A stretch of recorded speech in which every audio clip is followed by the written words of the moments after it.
आज है 19 जनवरी और हम आज की करंट अफेयर शुरू करते हैं। हमारा पहला टॉपिक है नॉर्ड स्ट्रीम 2 जो एक एक्सपोर्ट गैस पाइपलाइन है रशिया से यूरोप के लिए बाल्टिक सी के थ्रू जाती है।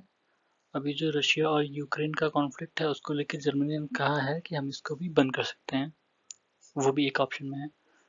फिर सेकंड है इंडोनेशिया की नई कैपिटल नुसंतारा, ये उन्होंने बोर्नियो आइलैंड में बनाने का प्रपोजल दिया है। और जो अभी कैपिटल है जकार्ता जावा आइलैंड में है। वहाँ पे प्रॉब्लम ये हो रही है कि जो सी लेवल बढ़ रहा है तो उसे डूबने का खतरा है।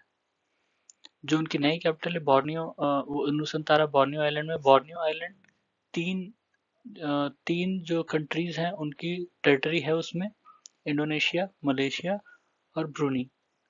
नुसंतारा जो बनेगा वो ईस्ट कालीमंतन प्रोविंस इनका पड़ता है उसमें बन रहेगा, मतलब Borneo island east Kalimantan province में आता है। फिर है स्ट्रीट फॉर पीपल चैलेंज, ये ministry of housing and urban affairs का प्रोजेक्ट था, एक तरह का पायलट प्रोजेक्ट था जिसमें उन्होंने 11 सिटीज को अवार्ड दिया है पेडेस्ट्रियन फ्रेंडली रोड बनाने के लिए। फिर है आजवा सुफरी कलमी, ये डेट्स की वैरायटीज हैं। उसके बाद है आईएनएस रणवीर। आईएनएस रणवीर एक सोवियत एरा डिस्ट्रॉयर है जो 1996 में कमीशन हुआ था। ये राजपूत क्लास का चौथा डिस्ट्रॉयर था और रणवीर क्लास का पहला। रणवीर क्लास में और जो डिस्ट्रॉयर उसका नाम है आईएनएस रणविजय। फिर है आर्टिकल 190 और section 151 of representation of people act 1951। जो आर्टिकल 190 है वो कहता है कि कोई भी लेजिस्लेटिव मेंबर जो है वो 60 दिन से ज़्यादा एब्सेंट नहीं रह सकता। और रिप्रेजेंटेशन ऑफ पीपल एक्ट का सेक्शन 151 कहता है कि कोई भी एमएलए सीट है वो 6 महीने तक वैकेंट नहीं रह सकती, मतलब उस पर इलेक्शन होना ही होगा। तो ये इसको कोर्ट किया है कोर्ट ने। महाराष्ट्र के कुछ एमएलए सस्पेंड हुए हैं उनको उनसे रिलेटेड उसमें केस में। फिर उसके बाद है यूरोपियन यूनियन पार्लियामेंट की नई प्रेसिडेंट रोबर्टा मसोला है। इनके जो पिछले प्रेसिडेंट थे डेविड ससोली, उनका देहांत हो गया था जनवरी में, वो इटली के थे। रोबर्टा मसोला माल्टा की हैं। फिर एयर इंडिया के नए सीएमडी हैं विक्रम देवदत्त। फिर उसके बाद है लेथरन ट्रीटी 1929। इसके तहत जो हम सुनते हैं वेटिकन सिटी को उन्होंने इंडिपेंडेंट एक टेरिटरी घोषित किया था इस एग्रीमेंट के तहत। और वेटिकन सिटी बाद में यूएन में भी यूएन एडमिट हुई थी। वो as a non member state admit हुई थी, ना कि एक स्टेट की तरीके।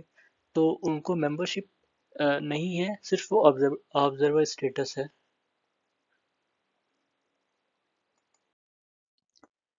नेक्स्ट है साइकिल्स फॉर चेंज चैलेंज, ये ministry of housing and urban affairs ने कराया था। उसके बाद है आईएलओ की एक रिपोर्ट है world employment and social outlook.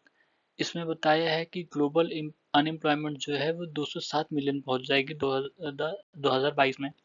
फिर उसके बाद है ग्रेट रेजिग्नेशन। ग्रेट रेजिग्नेशन क्या है कि कई अभी जो पेंडेमिक था उसमें कई सेक्टर्स में लोग जो काम कर रहे थे, खासकर लो पेड वर्कर्स थे, उन्होंने जॉब ना चली जाए इस तरह से काम करते रहे वो, मतलब उन्होंने पहले शुरू में रेजिग्नेशन नहीं दिया, लेकिन 1 साल 2 साल काम करते करते वो काफी थक गए, बर्न आउट हो गए। तो उन्होंने रेजिग्नेशन देना शुरू कर दिया अपने मन से, मतलब कि वो थक गए इसलिए। ये शायद वो अच्छे जॉब या सैलरी की उम्मीद कर रहे थे। तो इनमें देखा गया कि करीब 4.5 मिलियन वर्कर्स ने पिछले साल नवंबर 2021 में रेजिग्नेशन दिया। और ऐसा करते करते पूरा इनका आंकड़ा जो है वो 75.5 मिलियन लोगों ने यूएसए में 2021 में रेजिग्नेशन दिया। ज़्यादातर इसमें से हॉस्पिटैलिटी मतलब आवभगत वाले, health care, social assistance, transportation, warehousing और यूटिलिटी सेक्टर से लोग थे। उसके बाद है माना ओरू माना बड़ी, ये प्रोग्राम तेलंगाना ने लॉन्च किया है स्कूल इंफ्रास्ट्रक्चर बनाने के लिए। इसके बाद है ओपन डाटा वीक, जिसे ministry of housing and urban affairs ने लॉन्च किया है। इसमें ये अर्बन इकोसिस्टम में इनोवेशन का प्रमोशन करेंगे। ये 17 से 21 जनवरी के बीच में लॉन्च किया है, मतलब वो वीक। उसके बाद है climate hazard and vulnerability Atlas of India. ये क्लाइमेट रिसर्च एंड सर्विसेज ने बनाया है, जो कि IMD यानी इंडियन मेट्रोलॉजिकल डिपार्टमेंट के अंडर में आता है। फिर है लीप, ये एक तरह का स्टार्टअप प्रोग्राम है जिसे फ्लिपकार्ट ने लॉन्च किया है। फिर है आइस फिश ब्रीडिंग कॉलोनी, ये वेडल सी है अंटार्कटिका में, वहाँ पे पाया गया है। ये शिप पिछले साल, ये फिश जो थी वो पिछले साल डिस्कवर की गई थी फरवरी में।